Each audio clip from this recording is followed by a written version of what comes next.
जी, अस्सलाम वालेकुम जी। मेरी वालेकुम आवाज़ सलाम आ रही है सर। आपको? जी सर, आ रही है। क्या हाल है जी, ठीक है आप सब लोग? जी अल्हम्दुलिल्लाह। जी अल्हम्दुलिल्लाह।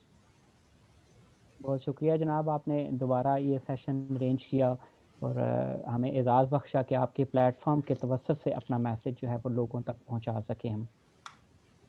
मैं हसन अब्बास, कामरान साहब, ज़रताशा, मिसामना सारों का शुक्रगुज़ार हूँ। ये सारी एक एज़ अ टीम काम कर रहे हैं और आप लोगों के लिए दुआ गो हूँ कि आप लोगों की ये कोशिश कामयाब करे अल्लाह ताला और इसको अच्छे तरीके से आगे लेके जाए। आज जिस टॉपिक के लिए मैं हाज़िर हूँ, शैल आई स्टार्ट स्पीकिंग मिसामना? जी सर, स्टार्ट करें। चलें ठीक है, मैं कोशिश करूँगा मैं ना 15 मिनट से ज़्यादा ना बोलूँ क्योंकि सवालों जवाब मैं लूँगा, कि ज़्यादा देर हो जाती है बोलते हुए तो फिर सवाल जवाब कम होते हैं। तो ओके सर। इसलिए मैं कम से कम टाइम लूँगा, ज़्यादा टाइम नहीं लूँगा। जी सर, और करें हाँ, एक और स्टार्ट। बात मिसामना आपके नॉलेज में लाने के लिए कि अगर अगर सेशन का टाइम हम लोग 120 मिनट या 80 मिनट रखें या 60 मिनट रखें तो वो डिस्कनेक्ट नहीं होता। सर ये ये मेरे फ्री इल्म में मोड में ये तो बात आई 45 है। मिनट की होती है। सॉरी? ये फ्री मोड जो हम लोग यूज़ करते हैं वो 45 मिनट टाइम जी, लिमिट है। मैं भी आज तक यही समझता रहा लेकिन जो लास्ट सेशन मैंने किया है ना अपने ग्रुप में, तो जी। वहाँ पे ये सेशन 1 घंटे तक चलता रहा, कोई डिस्कनेक्शन नहीं हुआ, कंटिन्यूअसली चलता रहा है। तो इसलिए मुझे भी अभी पता चला तो मैंने कहा आप भी चेक कर लें ये ऑप्शन होती है। चलें ठीक है, मैक्सिमम। नॉर्मली यही है, नॉर्मली सब लोग यही कहते हैं, मैंने भी आज तक यही सुना था कि 40 मिनट से ज़्यादा सेशन नहीं हुआ। लेकिन मैं खुद हैरान रह गया लास्ट टाइम के 40 मिनट से ज़्यादा सेशन चल रहे थे। चलें एनीवेज़ बात है जनाब आज हम लोग बात कर ये प्लीज़ आप मिस आमना माइक लोगों के ऑफ कर दीजिए, इससे डिस्टरबेंस पैदा होती है please, okay thank sir. You.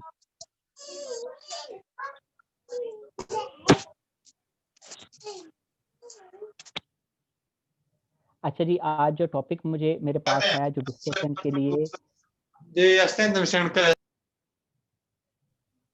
Miss कामना काइंडली आप म्यूट ऑल कर दें तमाम पार्टिसिपेंट्स को, जिसे बोलना होगा ऑन कर लीजिएगा।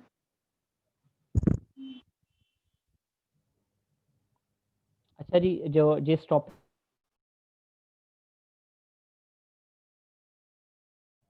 जी, जिस टॉपिक पे बात होने जा रही है, वो है ज़िंदगी। देखिए, ज़िंदगी जो है मतलब ज़िंदगी लफ़्ज़ निकला है ज़िंदा से और ज़िंदा बंदा होता है जब तक वाबस्ता होता है। अल्लाह ताला ने हमें लोगों के बीच में पैदा किया, लोगों के साथ रहने के लिए पैदा किया। हम लोगों के साथ वाबस्ता होते हैं तो ज़िंदगी है, हम लोगों से अलहदा होते हैं, कट जाते हैं तो कोई ज़िंदगी नहीं है। आप अपने कभी गौर करें अपनी ज़िंदगी में कि आपके ज़हन में आपकी ज़िंदगी की डेफ़िनिशन क्या है?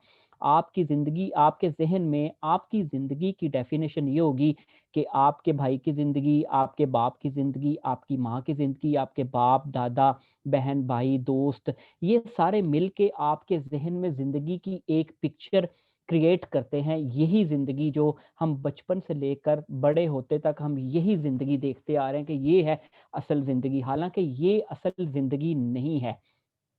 देखिए, मैंने शुरू में एक बात कही कि ज़िंदगी वाबस्तगी का नाम है, लोगों से वाबस्तगी का नाम, लोगों से वाबस्तगी ख़त्म तो आपकी ज़िंदगी ख़त्म। तो लेकिन लोगों से वाबस्तगी ज़्यादा तो आपकी ज़िंदगी का असल मकसद जो है वो ख़त्म हो जाता है।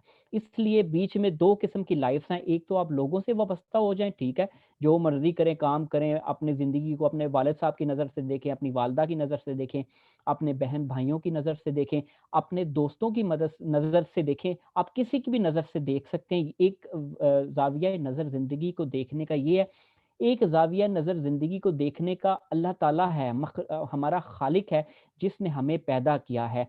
अगर हमारी वाबस्तगी उस खुदा के साथ हो जाए, तो फिर जो ज़ाविया नज़र हमारे पास ज़िंदगी का आता है ना, वो एक बहुत बड़ा ज़ाविया नज़र है और हमें इस ज़ाविया नज़र से बिल्कुल जुदा कर देता है, जिसके सहारे हम लोग नॉर्मली सारी ज़िंदगी गुज़ारते हैं।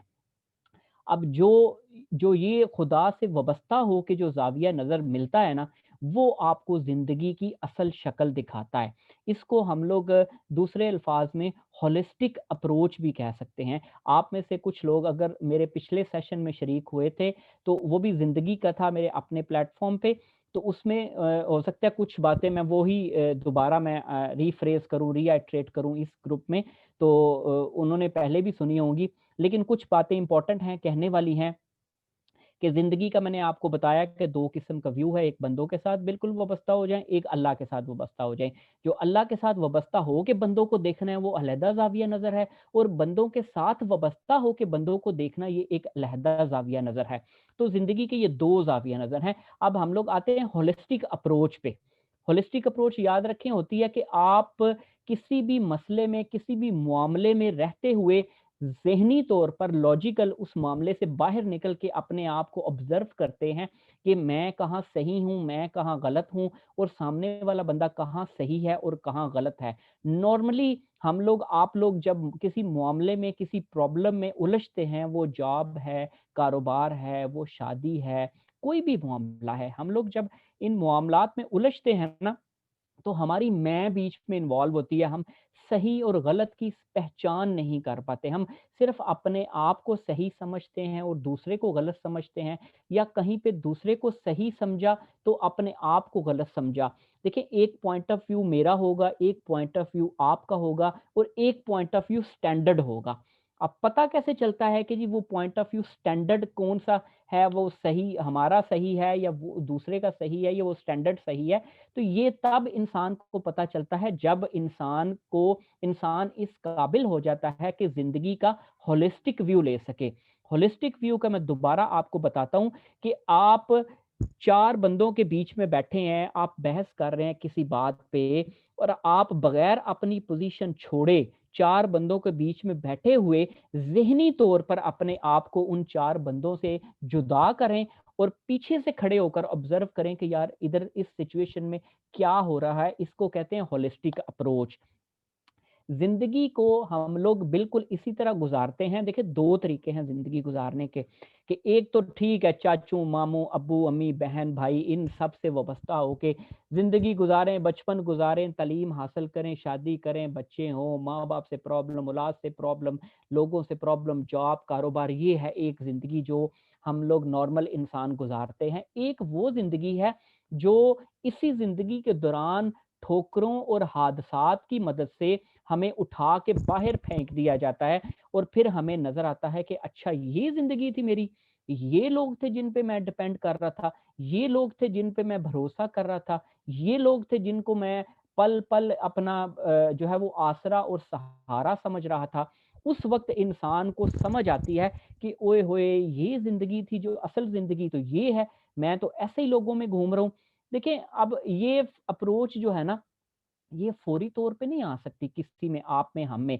हम नॉर्मल इंसान हैं, दुनिया में पैदा होते हैं, दुनियावी तकाज़े हैं, रसूम और रिवाज हैं, ट्रेडिशंस हैं, और हम लोग उनमें बंधे हैं।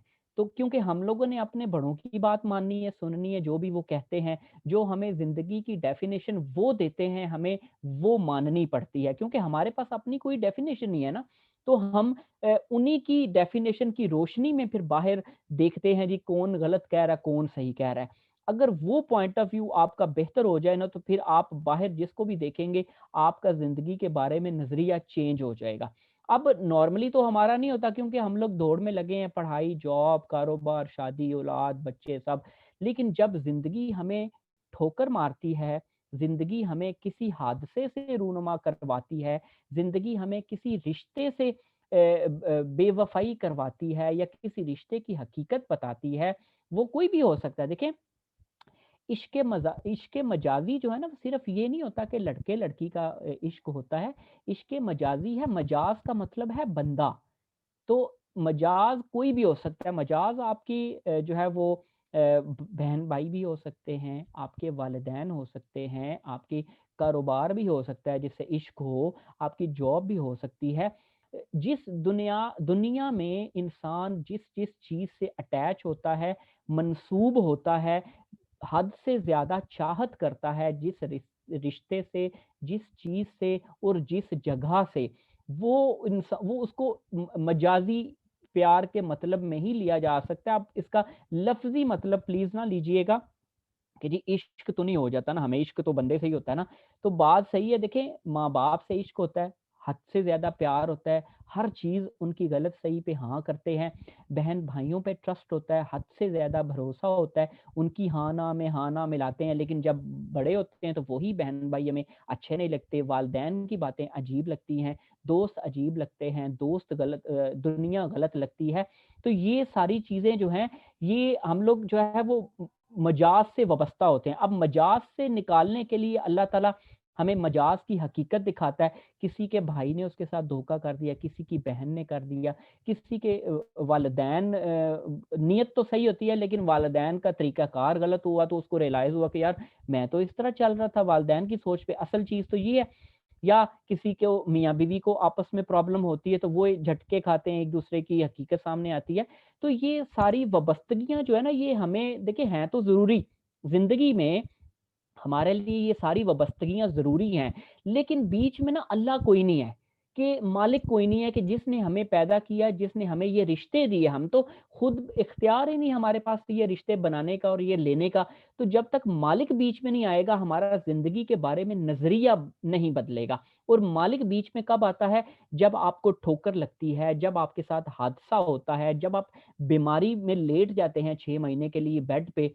कोई भी इस तरह का धोखा, हादसा या ठोकर, ये आपको उस इश्क से, उस दुनिया के प्यार से पीछे करने के लिए आती है, आपको रोकने के लिए आती है, आपका पैराडाइम चेंज करने के लिए आती है, आपको मौजूदा सिचुएशन से उठा के बाहर फेंकने के लिए आती है, ताकि आप ये एनालिसिस कर सकें कि जिंदगी क्या चीज है, जिंदगी का नजरिया कुछ और है।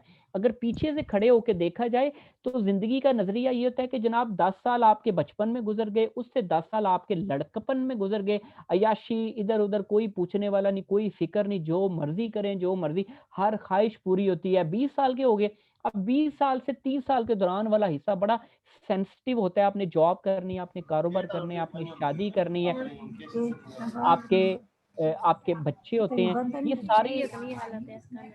ये सारी चीजें आपके 20 से 30 साल की उम्र में जो है ये होते हैं। और उसके बाद 30 साल की उम्र में, उसके बाद आप 30 से 40 के दौरान आपकी रिश्तों से तजुर्बात होते हैं, आप मुश्किलात सारी सहते हैं, फैसले करने पड़ते हैं। ये 30 से 40 साल ये बड़ा क्रूशल एरिया होता है। और 40 साल तक इंसान सारी लड़ाइयाँ लड़ के, तजुर्बात से गुजर के, फ़हम हासिल करके 40 साल तक उसको उसूली तौर पर मेंटली, इंटेलेक्चुअली, फाइनेंशियली इंडिपेंडेंट हो जाना चाहिए। जो कि हमारे यहाँ हम लोग 40 साल के बाद अब कहते हैं बस ये उम्र गुजर गई, लड़ाइयाँ लुड़ाइयाँ लड़ के अब फिर हम तैयार हो जाते हैं कि अगली नस्ल से बदले लेने के लिए तैयार हो जाते हैं। तो हुजूर वाला बात सिर्फ ये है कि जिंदगी की डेफिनेशन हर बंदा ना अपने लिहाज से करता है। किसी के नजदीक जिंदगी बड़ी खूबसूरत है, किसी के नजदीक जिंदगी बड़ी करबजदा है, किसी के नजदीक जिंदगी जो है वो कांटों की सेज है, किसी के नजदीक जो है वो फूलों का बाग है। तो ये आप अपने हालात के लिहाज से आप जिंदगी की तारीफ करते हैं, ये एक्चुअल तारीफ नहीं है। क्योंकि इस तरह जिसके जिस तरह के हालात हैं वो जिंदगी को उस नजर से देखता है। अगर आपको कोई ऐसा नजरिया मिल जाए ना, मुस्बत पॉजिटिव नजरिया मिल जाए कि जिंदगी ये है, और आप अपने नजरिए को अनलर्न करके या अपने नजरिए में से कुछ चीजें अनलर्न करके रीलर्न कर लेना, तो मैं डेफिनेटली ये दावे से कहता हूं कि आपका जिंदगी के बारे में नजरिया ही चेंज हो जाए, जाविया ही चेंज हो जाएगा। हम लोग जिंदगी एक दूसरे पे डिपेंडेंट होके गुजारते हैं, जबकि जिंदगी हमारी हमारी है, हमने इसका जवाब देना है। We are accountable for our life. हमने अपने बहन या अपने भाई की जिंदगी का जवाब नहीं देना। हमने अगर जवाब देना है तो अपने वालदैन से फर्मा बरदारी का देना है, और अपने बीवी बच्चों से कैसा सलूक किया है हमने उसका जवाब देना है। बाकी हमने ना अपने हमसाये का जवाब देना है कि वो क्या कर रहा था, वो गलत कर रहा था, हमारे इर्द गिर्द लोग हैं वो क्या कर रहे थे, वो गलत कर रहे थे, तो हम लोग सारे उसमें बिजी थे कि यार पाकिस्तान सही नहीं है, सिस्टम सही नहीं है, लोग नेगेटिव हैं, यहाँ पे बदउनवानी बड़ी है, करप्शन बड़ी है, इसलिए हम भी इसी में रहे थे। हुजूर वाला जितने कामयाब बंदे हैं वो इसी तरह के लोगों में से परवान चढ़ के ऊपर खड़े होते हैं और कामयाब होते हैं और बाकी लोगों को इंस्पायर करते हैं या सिखाते हैं। कुछ लोग कामयाब होके अपने रास्ते पे चल पड़ते हैं, अलबत्ता कुछ लोगों की अल्लाह ताला ज़िम्मेदारी लगा देता है कि वो मखलूक की जो है वो भलाई के लिए काम करें, उनकी बेहतरी के लिए काम करें। तो नॉर्मली ये देखिए एक ज़िंदगी का पॉइंट ऑफ व्यू है, जो मैंने अभी 2-3 तरह से एक्सप्लेन किया। मुझे उम्मीद है, मुझे यकीन है कि मैंने इतने मुश्किल अल्फ़ाज़ या इतने मुश्किल टर्मिनोलॉजी नहीं यूज़ की कि जो आपको समझना आ सके। मैं इट्स बीन अबाउट 14 मिनट्स, मैं इससे आगे कन्वर्सेशन नहीं करूँगा। I will take your questions, I will welcome the questions from all of you. मैं रेडी हूँ आपके जवाबात देने के लिए। जी।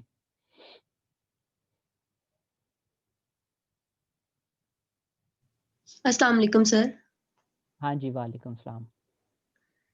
सर मेरा नाम निदा रियाज है। सर मैंने क्वेश्चन करना था कि हमारे माशरे में जितनी भी लड़ाइयाँ होती हैं वो सारी गुस्से की वजह से होती हैं, कि हमारी जनरेशन को गुस्से पे कंट्रोल नहीं है। हमारे 90% लोग ऐसे हैं जिनको अपने गुस्से पे कंट्रोल नहीं होता और 10% ऐसे हैं जो कंट्रोल करते हैं।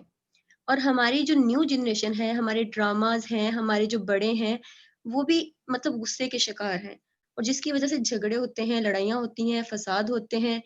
तो मेन मकसद ये है कि जो 10% लोग हैं जो कंट्रोल करते हैं, गुस्सा आना नेचुरल चीज़ है। कंट्रोल करना ये आपके अंडर होता है, आपकी मेंटालिटी में होता है, ये आपकी नेचर होती है। तो अब जो कंट्रोल करते हैं वो भी तो इंसान ही होते हैं ना। तो हम जो 90% लोग हैं उनको ये कैसे सिखा सकते हैं कि वो अपना गुस्सा कंट्रोल करें। अगर गुस्सा कंट्रोल नहीं होगा तो मसाइल बढ़ेंगे और हमारी न्यू जनरेशन हमसे ये सीखती है। हमारे बच्चे छोटे-छोटे बच्चे हैं ना, कहते हैं नाराज़ हो गया। बच्चों को क्या काम है? उनको कैसे पता नाराज़गी क्या होती है? तो हम अपनी न्यू जनरेशन को क्या सबक दे रहे हैं? हमारे टीवी ड्रामे वो भी हमें यही सिखा रहे हैं कि झगड़े हो रहे हैं, लड़ाइयाँ हो रही हैं, फसाद हो रहे हैं, चालें चली जा रही हैं एक-दूसरे के खिलाफ। तो ये हमारा एक बंदे का रोल नहीं है इसमें, इसमें पूरी सोसाइटी का रोल है। अब हम इस सोसाइटी को कैसे बदल सकते हैं? अच्छा मिस निदा रियाज़, आपके 2 क्वेश्चन हैं। एक तो हम 90% लोगों पे चीज़ों को कैसे अप्लाई कर सकते हैं। दूसरा सवाल बनता है कि आप गुस्से को जो सीख जाते हैं वो भी आम इंसान होते हैं, वो कैसे बाकी को इंस्पायर कर सकते हैं और हम लोग इसको हैंडल कैसे कर सकते हैं गुस्से को, क्योंकि हमने सीखा ही गुस्से से और ड्रामे भी गुस्से से। देखिए, आपको 2 जवाब देता हूँ। पहला जवाब देखें, कुरान पाक में अक्सर जगहों पर अल्लाह ताला कहता है, तुम में से अक्सर समझते नहीं, तुम में से अक्सर लोगों को अक्ल नहीं है, तुम में से अक्सर गौर नहीं करते। इसका मतलब समझे ना, कि इसका मतलब है कि बेशऊरी अल्लाह ने खुद पैदा की है।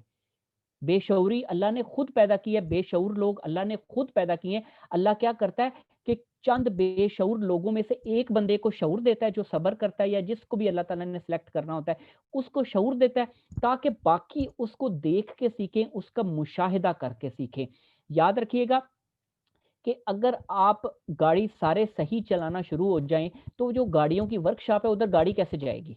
तो लिहाज़ा अल्लाह ने ये रिज़्क का बंदोबस्त करना था, तो इसलिए बेशऊरी तो उसने पैदा की। अब बेशऊरी में से चंद एक ग्रुप में से समझ लें कि 50-60 बंदों का, 100 बंदों का एक ग्रुप है, एक फैमिली है या एक मोहल्ला है, जिधर भी है, जिधर भी आप रह रहे हैं, वहाँ से एक बंदे को शऊर देता है और उसकी ज़िम्मेदारी होती है कि वो उस शऊर को पॉजिटिवली यूज़ करे, अच्छे काम करे और लोगों को इंस्पायर करे और लोग उससे सीखें। क्यों? क्योंकि हम सब एक-दूसरे को देखकर सीखते रहते हैं। इसलिए वो एक बंदे को शऊर देता है अल्लाह 40-50 बंदों में से, और उसने अच्छे काम करने होते हैं तो बाकी उससे सीखते हैं। अनफॉर्च्यूनेट पार्ट ये है कि वो जब बंदा शऊर हासिल करता है हमारे यहाँ, तो वो फिर उसकी नीयत खराब हो जाती है। वो फिर पुराने बदले लेता है, वो लोगों से गिन-गिन के बदले लेता है, उसको कहता है हाँ जी तुमने मेरे साथ ये किया था, तुमने ये किया था। वो अपनी सियासतें, अपनी पॉलिटिक्स शुरू हो जाता है। हमारी फैमिलीज़ में होता है यार, हमारे बड़े अपनी पॉलिटिक्स स्टार्ट कर देते हैं और औलाद को इस्तेमाल करते हैं कि तुम ये ना करो, तुम उससे ना बोलो, तुम ये ना करो। ये हमारे मैं अपनी फैमिली की बात कर लेते हैं, हम बाहर की नहीं बात करते, कि हमारी फैमिली में एक बंदे को शऊर मिल गया, अब वो हमें इंस्पायर करने की बजाय, सच्चा होने की बजाय, पॉजिटिव होने की बजाय वो पॉलिटिक्स शुरू कर देता है, फैमिली पॉलिटिक्स शुरू कर देता है। वो औरत हो या मर्द हो, ये दोनों एक ही काम मैंने इस तरह देखा है फैमिलीज़ में होते हुए। ये एक चीज़ होगी। अब आपका दूसरा सवाल ये है कि गुस्सा आना तो फित्र, ये आपका जवाब वो हो गया कि आप सोसाइटी को चेंज नहीं कर सकते, आप 90% लोगों पे एकदम सारी चीज़ें अप्लाई नहीं कर सकते।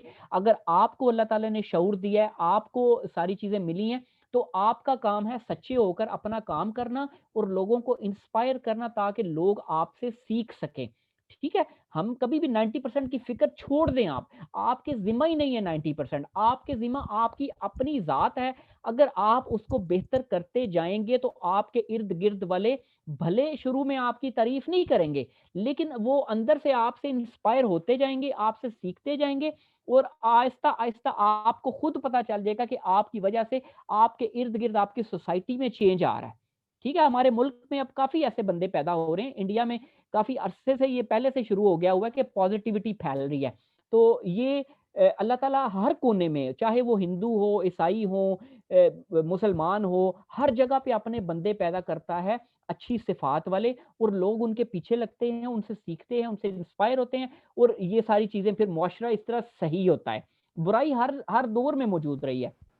अब अगला सवाल है आपका कि गुस्सा क्यों आता है? देखिए अब मैंने ना बड़े क्लोज़ली मॉनिटर किया, मैं 3 साल यूके में रहा हूँ, वहाँ पे ना बच्चों को उनकी मर्ज़ी पे छोड़ा जाता है। कुछ उसूल अपनाए जाते हैं और बच्चों को उनकी मर्ज़ी पे छोड़ा जाता है कि आप ये कर लें, आप ये कर लें, आप ये कर लें। उनको मर्ज़ी का कैदी नहीं बनाया जाता कि मैंने जो कहा है वैसे करना है। गुस्सा बेसिकली आता है जब आप काम कोई भी आपकी मर्ज़ी के मुताबिक नहीं होता। तो फिर आपको गुस्सा आता है और आप जो है वो अजीब-अजीब हरकतें करते हैं, गुस्सा कहीं पे उतारते हैं, चिड़चिड़े हो जाते हैं। छोटी-सी मिसाल लीजिए ना, आपका बच्चा आपकी बात नहीं मानता तो आपको गुस्सा चढ़ जाता है। मुझे गुस्सा चढ़ जाता था। अब भी चढ़ जाता है कई दफ़ा, लेकिन मैं कंट्रोल करता हूँ अपने आप को कि बच्चे मेरी मर्ज़ी के मालिक नहीं हैं। वो मेरे ताबे ज़रूर हैं, मेरी ज़िम्मेदारी ज़रूर है, लेकिन वो मेरी मर्ज़ी के मेरे गुलाम नहीं हैं। मेरी ज़िम्मेदारी भी है, लेकिन इसका मतलब ये नहीं कि मैं उनको मारूँ, कूटूँ और उनको मैं सख्ती से करूँ कि इस तरह करो, वो करो। आज के दौर में ये नहीं हो सकता। तो गुस्सा बेसिकली आता है कि हम ना अपनी मर्ज़ी चलाने के आदी हो गए। हमारे बड़े हम पे अपनी मर्ज़ी चलाते हैं, फिर हम अपने छोटों पे अपनी मर्ज़ी चलाते हैं, फिर हमारे छोटे उन पे अपने से छोटों पे मर्ज़ी चलाते हैं। फॉर एग्ज़ाम्पल, मैं अगर अपने बेटे के साथ गुस्से होता था, तो वो वही अल्फ़ाज़ और वही लहज़ा मेरी बेटी के साथ इस्तेमाल करता था, जो उससे छोटी है 3 साल। तो ये चीज़ें इस तरह ट्रांसफ़र होती हैं नस्ल दर नस्ल। हमें असल में सिखाया ही नहीं जाता बचपन से कि कैसे आप किसी की मर्ज़ी की रिस्पेक्ट करें। उसको करने दें, गलत करने दें, गलत करेगा तो सीखेगा ना। अर्तुगरुल ड्रामा अगर आपने देखा हो तो आप बड़े गौर से उसमें देखें कि वो लोग अपनी मर्ज़ी इम्पोज़ नहीं करते किसी पे। अगर उनको पता भी हो कि लोग गलत हैं, कोई बंदा गलत कर रहा है, आपकी बहन या आपका भाई गलत कर रहा है, तो आप अपनी मर्ज़ी नहीं इम्पोज़ कर सकते उस पे। आप 1 दफ़ा समझाएँ, 2 दफ़ा समझाएँ, फिर उन्हें गलती करने दें। वो गलती वो गलती जब तक करेंगे नहीं ना, तब तक सीखेंगे नहीं, और आप चाहते हैं जी वो गलती भी ना करें और वो सीख भी जाएँ, ये इम्पॉसिबल है, इस तरह हो नहीं सकता। ठीक है जी, नेक्स्ट। अस्सलाम वालेकुम सर। जी, वालेकुम सलाम। हेलो सर, मेरा नाम जावेद अख्तर है और मेरा जो क्वेश्चन है वो एक्चुअली ये है कि जितनी भी आपने बातें की हैं, मतलब मैं इनसे 50% एग्री हूँ, क्योंकि आप जितने भी डेवलप नेशन देख ले, वहाँ पे अगर आप देखें तो जो बच्चे होते हैं, मतलब जो आज का हमारा फ्यूचर है, तो उनको बचपन से ट्रेनिंग दी जाती है इमोशनल मैनेजमेंट की, इसके अलावा अखलाकियात की। वो जब बड़े होते हैं तो उनमें चीज़ें ऑटोमेटिकली नहीं होती, जैसे ये मेरी बहन ने भी बातें की, एंगर मैनेजमेंट, ये वो। तो मेरे ख्याल में तो सर हमारा जो एजुकेशन सिस्टम है वो शुरू से बस एक ही चीज़ सिखाता है कि मार्क्स लेने हैं बस। अगर हम ये ट्रेनिंग बहुत बहुत डीप लेवल पे स्टार्ट कर दें, मतलब बच्चों को बताएं कि ये चीज़ गलत है, ये ठीक है, तो वो बात उनमें इम्प्रिंट हो जाएगी। वो उनको बड़े होकर इंडिविजुअल ट्रेनिंग नहीं देनी पड़ेगी। मतलब अगर अभी आप एक 20-25 साल का जो बंदा है उसे ट्रेनिंग देना स्टार्ट कर दें तो वो मुश्किल होगा। लेकिन अगर जो छोटे बच्चे हैं अभी, उनको आप भाई मतलब जो आप अखलाकियात की बातें कर रहे हैं सारी, वो उनको सिखा दें, तो मेरे ख्याल में तो वो एक मतलब अच्छा फ्यूचर क्रिएट करेंगे हमारे लिए। जैसे अभी आपने मिसालें दी है ना कि जो यूके में आप रहे हैं तो वहाँ पे वो बच्चों का जिक्र किया आपने, तो वो मतलब जापान का देख लें, वो पहले 3 साल बच्चों को कोई नहीं पढ़ाते, मतलब इस हवाले से एजुकेशन के। वो सिर्फ ये सिखाते हैं क्या चीज़ गलत है, क्या चीज़ सही है। तो मेरे ख्याल में तो ये सॉल्यूशन ज़्यादा बेस्ट है सर, बजाय बड़ा होकर इसका कुछ उजाला करने के। जवेद साहब, आपकी बात बिल्कुल ठीक है। मैं आपसे एग्री करता हूँ, आपकी बातें अपनी जगह बिल्कुल ठीक है। लेकिन बात ये है जवेद साहब कि हम लोग कैसे सिखाएँ? सबसे पहली बात तो ये है कि बच्चों को सिखाना नहीं, बच्चों को करके बताना है। देखिए, मैं अगर खुश इखलाकी की ट्रेनिंग देता हूँ, तो मैं हो सकता है घर में अपने बच्चों के साथ गुस्से भी होता हूँ, मैं उनसे शाउट भी करता हूँ, लेकिन मैं जब उनके साथ बाहर जाता हूँ, मैं लोगों के साथ ट्रीट करता हूँ, तो वो मुझे नोट कर रहे होते हैं कि मेरा बाप लोगों के साथ किस तरह बात कर रहा है। तो या मैं अपने घर में अपनी वाइफ के साथ बात करता हूँ, तो मेरे बच्चे नोट कर रहे हैं कि मेरे बाप का हमारी माँ से कैसा सलूक है, ये खुश इखलाकी में कैसा है, ये झूठ बोलता है या सच बोलता है। सिखाने वाली तो बात ही नहीं, ये तो बच्चे खुद ब खुद सीखते हैं, आप करें तो सही ना। ये हमें अपनी-अपनी जगह पर करना पड़ेगा। और दूसरी बात है कि आपकी बात बिल्कुल ठीक है, एजुकेशन सिस्टम हमारा वाक़ई स्पॉइल्ड है। अनफॉर्च्यूनेटली वहाँ पे सिर्फ़ नंबरों की दौड़ है, कुछ भी नहीं सिखाया जाता। लेकिन अब इस पे रोने की बजाय हमें कुछ करना पड़ेगा ना। या तो हम कोई ऐसा प्लेटफ़ॉर्म बनाएँ, जहाँ पे हमारे कुछ हम-ख़याल लोग इकट्ठे हों, तो हम मिल के खुद को बेहतर करें, कुछ काम करें और लोग खुद ब खुद आते जाएँ और सीखते जाएँ। हम उठ के सारों को नसीहत करने चले जाएँ, तो कोई भी हमारी बात नहीं मानेगा। वो कहेगा, "यार, तू अपना काम कर ते मैनू अपना काम करन दे।" हम ना ये चीज़ें जो है वो सारे लोगों पर अप्लाई नहीं कर सकते एट अ टाइम, ना ही इसको बहाना बनाकर बैठ सकते हैं जी, हम कैसे करें जी, सारे लोग ही खराब हैं, तो इधर हम जो है वो केले सीधे हो जाएँ तो हमारा कौन जानेगा। सर, हमारी ज़िम्मेदारी ये है कि हम इंडिविजुअली अपनी-अपनी जगह पर जहाँ पे हम लोग खड़े हैं, हम जॉब कर रहे हैं, हम कारोबार कर रहे हैं, हम स्टडी कर रहे हैं, हम अपनी-अपनी जगह पर चीज़ों को समझें, अपने अमल को बेहतर बनाएँ और अपनी ज़िंदगी का कोई मकसद बनाएँ कि किसी ने फ़र्ज़ करें कोई टारगेट बनाता है, यार मैंने एजुकेशन सिस्टम को तब्दील करना है, मैं लेटेस्ट नया एजुकेशन सिस्टम दूँगा। आप मेहनत करें, आप अच्छा एजुकेशन कोई प्लेटफ़ॉर्म छोटा-सा बनाएँ, उससे बंदा एजुकेशन सिस्टम बनाए। आप फाउंडेशन बनाएँ, जहाँ पे लोगों को ट्रेनिंग दी जाए तालीम के बारे में। ये इदारे, ये कॉलेजेज़, ये यूनिवर्सिटीज़, आप इनको कुछ नहीं कह सकते। आप बोलें तो सही इनके खिलाफ, ये आपको उठा के बाहर साइड पे फेंकेंगे। ये इतनी इनकी अर्निंग है, इतना पैसा है, ये लोग तो आपको छोड़ेंगे नहीं, आप अगर इनसे जो है वो पंगा लेंगे। तो इसलिए सही बात। इंडिविजुअली आप फिट हों, आप खुद अपना कोई प्लेटफ़ॉर्म बनाएँ, कोई फाउंडेशन बनाएँ, कोई इदारा बनाएँ, उसके थ्रू लोगों को टीच करें। डायरेक्ट टीचिंग पे कोई बिलीव नहीं करता आज के दौर में। कोई किसी को कहे ना, जा यार नमाज़ पढ़, कहता तू अपनी पढ़ ते मैनू पढ़, मेरी टेंशन ना लै, मेरी मैं जाना ते मेरा अल्लाह जाने। है कि नहीं? Direct yes. टीचिंग पे कोई बंदा बिलीव नहीं करता आजकल। ठीक हो गया जवेद साहब? नेक्स्ट क्वेश्चन जी। अस्सलाम वालेकुम। जी, वालेकुम सलाम नुमान साहब। काशिफ भाई, माशाल्लाह आपने बहुत अच्छी गुफ्तगू की, लेकिन ना आपने लाइफ की 2 किस्में बताई हैं। एक जी, वो जी। लाइफ जो हम कॉमन लोगों की है, ये खाना-पीना और बच्चे पैदा करना, और एक लाइफ वो जो अल्लाह से मोहब्बत करते हैं और अल्लाह की तरफ चले जाते हैं, वली अल्लाह वगैरह। मेरे ख़्याल में लाइफ की एक और भी किस्म है, वो लाइफ जो लॉयस पास्चर ने, इब्राहिम लिंकन ने, लेनिन ने, कार्ल मार्क्स ने, कायद-ए-आज़म ने, गांधी या अब्दुल ऐदी वगैरह ने गुजारी, जिन्होंने अपनी होल लाइफ जो है ना, वो ह्यूमैनिटी के लिए सर्व कर दी। इन लोगों ने जो इस माशरे को या दुनिया को दिया है ना, वो ना तो वो कॉमन लोग दे सके हैं और ना वली अल्लाह दे सके हैं, मेरे ख्याल। और ना हमारे माशरे में इस चीज़ के बारे में बिल्कुल भी सोचा नहीं जाता, और ये हमारे माशरे में एक खला है। लोग इस तरफ नहीं जाते कि ह्यूमैनिटी के लिए हमने कुछ काम करना है, हमने कुछ माशरे को अच्छा एक सिस्टम देना है, एक अच्छा एजुकेशन सिस्टम देना है, एक अच्छा पॉलिटिकल सिस्टम देना है, या एक अच्छा सोशल सिस्टम देना है। आप भी देखेंगे कि हम ना ये चीज़ लैग करते हैं। हमारे ना हम में सिर्फ़ 2 ही कांसेप्ट हैं जो आपने बहुत अच्छी तरह एक्सप्लेन कर दिए। या तो अल्लाह की तरफ चले जाओ, और या फिर लोगों की तरह ना एक कॉमन ज़िंदगी गुज़ारो।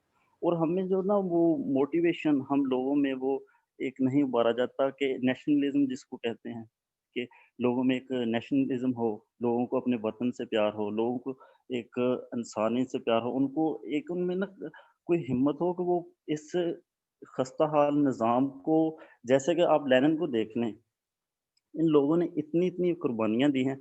इन्होंने पूरी ज़िंदगी में अपने लिए या अल्लाह के लिए ना, माज़रत के साथ, इन्होंने अल्लाह के लिए भी एक लफ़्ज़ भी नहीं ज़िंदगी च कहा, और ना इन्होंने कुछ किया अल्लाह के लिए। लेकिन उन्होंने दुनिया के लिए इतना कुछ किया, जैसे कि आप देख लें कार्ल मार्क्स को, उसको आज उसके जो वो एक इकोनॉमिस्ट था, उसने दुनिया को ऐसे-ऐसे इकोनॉमिक सिस्टम दिए कि कम्युनिज़्म, कैपिटलिज़्म से उसने दुनिया की जान छुड़ाई। मेरे ख़्याल में दुनिया में लोगों को अगर किसी ने आज़ादी दी है ना, नबी पाक सल्लल्लाहु अलैहि वसल्लम के बाद, तो वो एक कार्ल मार्क्स था। उसने वो तो एक सेकुलर बंदा था, उसने इस्लाम के लिए कुछ भी नहीं किया, लेकिन उसने इंसानों के लिए इतना कुछ किया है, उसने पूरी दुनिया को आज़ादी दी है। अगर हम उसको पढ़ें आज भी पूरी दुनिया में उसके हेलो, मेरी आवाज़ आ रही है?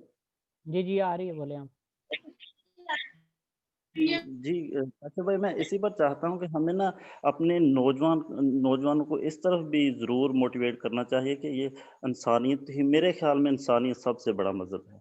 इसके बारे में अगर आप मज़ीद एक्सप्लेन कर दें तो शुक्रिया। जी, जी, मैं आपकी बात को सेकंड करता हूँ। आपने बड़ी अच्छी बात की और बड़ी माशाल्लाह इसका मतलब है कि आप और मैं कन्वर्सेशन में एंगेज्ड हैं। मैं बोल रहा हूँ, आपने समझा और उसके फिर उसने आपने सवाल किया, आपकी बात को मैं सेकंड करने लगा हूँ। एक तबका हो गया बिल्कुल ठीक है, नॉर्मल एक कॉमन तबका जो खाता-पीता है, ज़िंदगी गुज़ारता है, शादी करता है, बच्चे पैदा करता है और दुनिया से चला जाता है।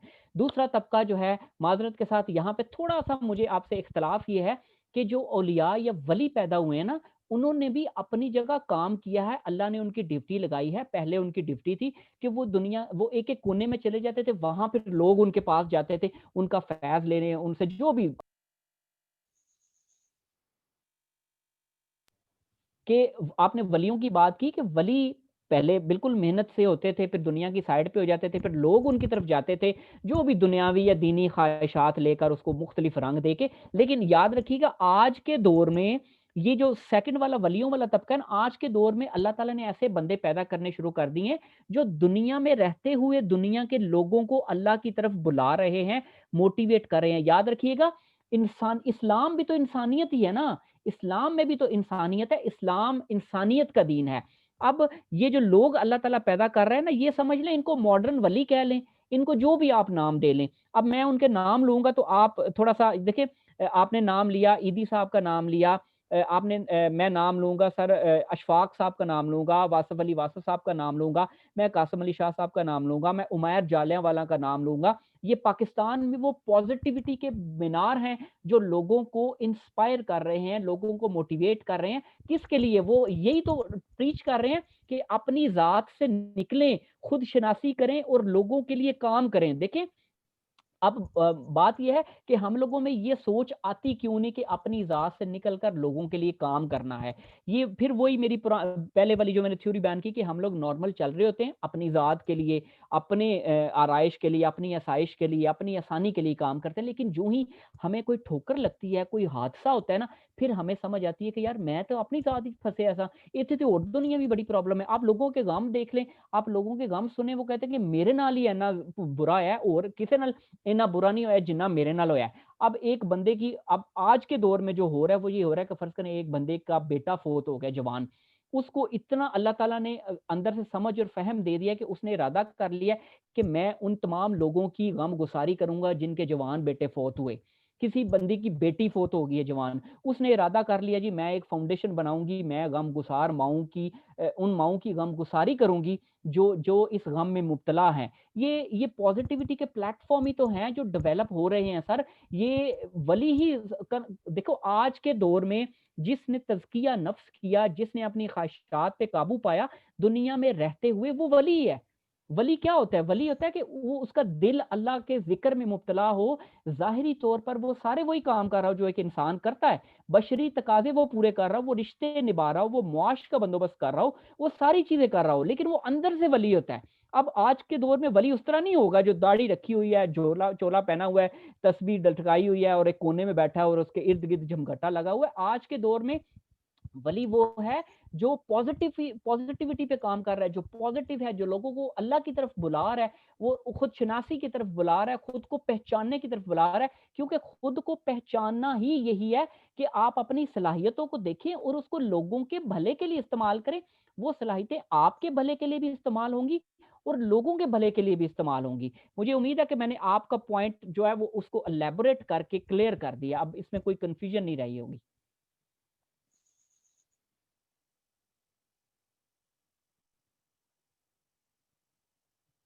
जी सर, नेक्स्ट क्वेश्चन।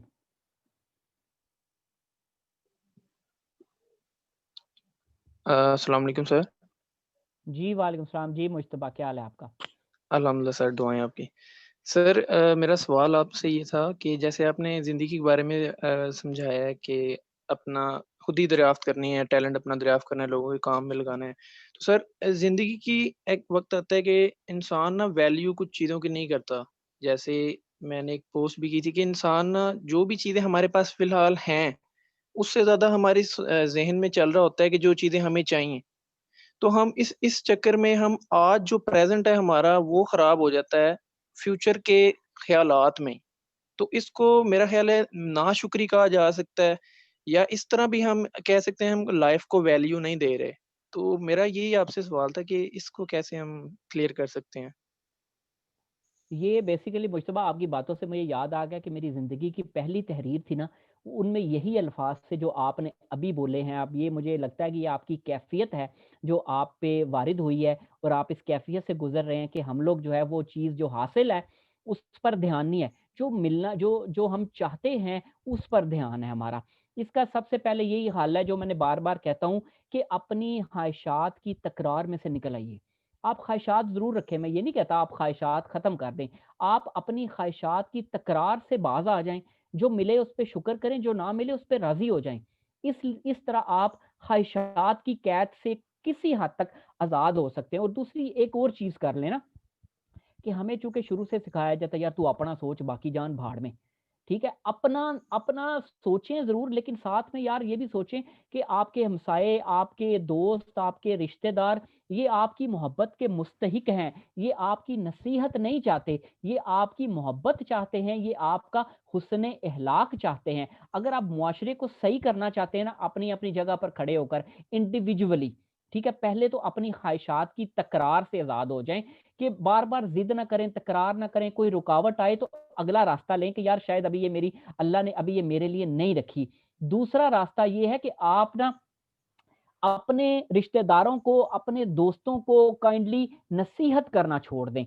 उनसे हुस्न इख़लाक़ से पेश आएँ, नसीहत करनी है या आपके पास कोई अल्लाह ताला ने आपको दानिश दे दी है, आपको फ़हम दे दिया है, आपको शऊर दे दिया है, तो वो अपने इर्द-गिर्द के बंदों पे अप्लाई ना करें। ये आपको मैं बड़े राज़ की बात बता रहा हूँ, इस पे गौर कीजिएगा कि आपके पास शऊर है, आपके पास टैलेंट है, आपके पास कोई भी सलाहियत है, उसको अपने इर्द-गिर्द के बंदों पे ना अप्लाई करें, ना ही उन्हें नसीहत करें, ना ही उन्हें शो ऑफ करें कि मेरे पास ये एबिलिटी है। आज के दौर में आपके पास इंटरनेट है, आपके पास फ़ेसबुक है, आपके पास ट्विटर है, आपके पास सोशल मीडिया, यूट्यूब है।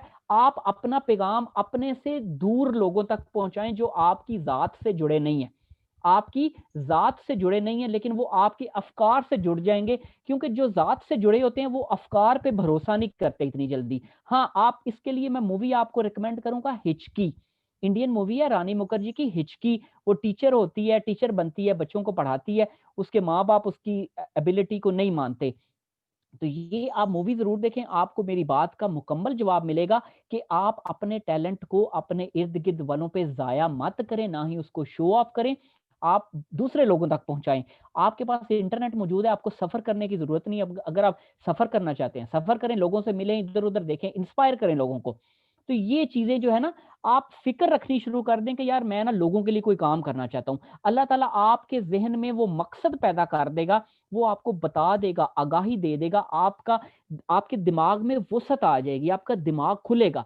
हम लोग सिर्फ़ जब तक अपनी ज़ात में उलझे रहते हैं, अपनी ज़ात में कैद रहते हैं ना, हमारा दिमाग नहीं खुलता। लेकिन जो ही हम लोग लोगों की फ़िक्र करते हैं, लोगों के बारे में सोचते हैं कि यार मखलूक की भलाई करनी है। मखलूक की भलाई इस तरह नहीं कि आप चंदा लेके किसी की हेल्प करने लग जाएँ, लो फाउंडेशन चलाने के लिए लोगों से चंदा माँगने लग जाएँ, इस तरह तो आप लोगों पे डिपेंडेंट हो जाते हैं ना।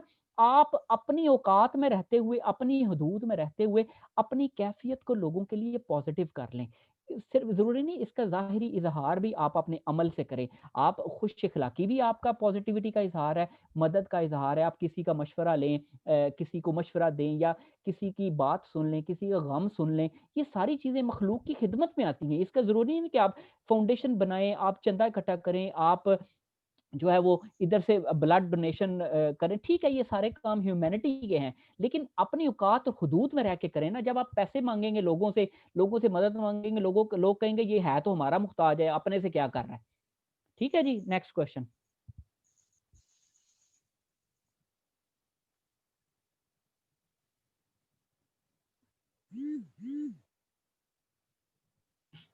सर क्वेश्चन तो नहीं है लेकिन ये कॉन्सेप्ट आपने माशाल्लाह बहुत अच्छा दिया और शायद पहली दफ़ा ही सुना।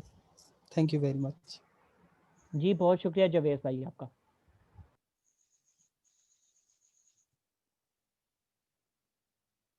नेक्स्ट क्वेश्चन जी। अस्सलाम वालेकुम सर जो हम कोई भी काम करते हैं, आपने कहा कि जो है लाइफ में हमें दूसरों के लिए, जैसे आपने भी अफ़कार के बारे में बताया कि वो आपके अफ़कार के साथ जुड़ जाएंगे। सर हम लाइफ में अगर कोई भी काम करते हैं, इवन इट आप हैं, हम हर काम में अपना बेनिफिट क्यों देखते हैं? हम फॉर एग्जाम्पल मैंने ये ग्रुप भी ज्वाइन किया है, तो मैं ये सोचूंगी कि मेरे इसमें क्या बेनिफिट है। ये नहीं सोचा मैंने कि मैं क्या गेन करूंगी, लेकिन सबसे पहले मैंने ये सोचा कि मेरे इसमें क्या बेनिफिट होगा अगर मैंने ये ग्रुप ज्वाइन किया है। कोई भी हम काम करने से पहले, कोई भी जो होता है, कोई भी किसी भी लिहाज से हम कोई भी चीज ज्वाइन करते हैं या सोशल मीडिया पे जाते हैं, कुछ भी हमारे इसमें क्या बेनिफिट, हम कोई भी काम करने से पहले अपना बेनिफिट क्यों सोचते हैं, उसमें गेन करने का नहीं सोचते कि हम इसमें गेन क्या करेंगे, बेनिफिट सोचते हैं। ऐसा क्यों होता है? ये बेसिकली इंसान की फितरत है। देखिए इंसान के अंदर ना एक नफ्स मौजूद है, एक रूह है, एक नफ्स है। अब नफ्स की भी तो कुछ जिबिलतें हैं, कुछ खसलतें हैं, लालच, मफाद, हिरस, हवस, ये सारी हमारे नफ्स की जो है वो जिबिलतें हैं, इसको खसलतें कह लें, ये हमारी फितरत में मौजूद हैं। अब हमारा क्या काम क्या है, हमने उन्हीं पर तो काबू करना है, उसके बाद हमारे रास्ते खुद ब खुद खुलते जाएंगे। जबकि हम क्या करते हैं, हम अपनी अकल से अपने रास्ते बनाते हैं, और ये जो हमारी जो खसलतें हैं ना, लालच, मफाद परस्ती, हिरस, ये हर बंदे के अंदर होते हैं, ये फितरत है, इन पे काबू करना होता है। अपने मुआमलात करते-करते इन पे हम लोगों ने काबू करना होता है, यही हमारी कोशिश है।